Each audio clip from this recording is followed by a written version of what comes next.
Assalomu alaykum. Bugun biz 1-iyul sanasida Sirdaryo viloyati Guliston shahri Guliston jome masjididamiz. Bu yerga kelishimizdan maqsad bugun mana shu yaqin tumanlardagi 100 dan ortiq muhtoj oilalarga kirib, ularni holidan xabar olib, ularni duolarini olamiz.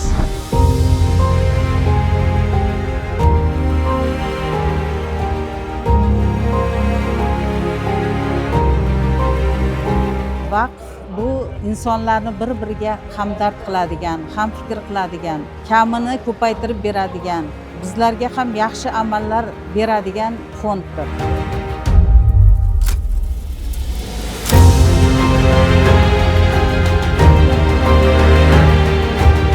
Nogironligi bo'lgan ayollar uchun tashkil qilingan g'amxo'rlik markaziga keldik va bu yerdagi duosi ijobat insonlarimizni, opalarimizni, onalarimizni duolarini olishga harakat qildik va ularning qalbiga ozgina bo'lsa ham xursandchilik ulashdik.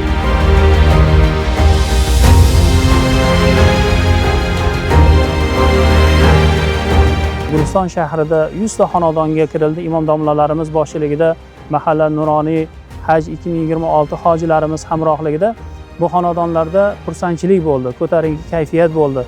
Barchalari duoga qo'l ochar ekan, yurt haqqiga, yurt rahbarimiz haqlariga to'xtovsiz duolar qilindi. Albatta ko'zlangan maqsadlar hosil bo'lyapti deb o'ylaymiz.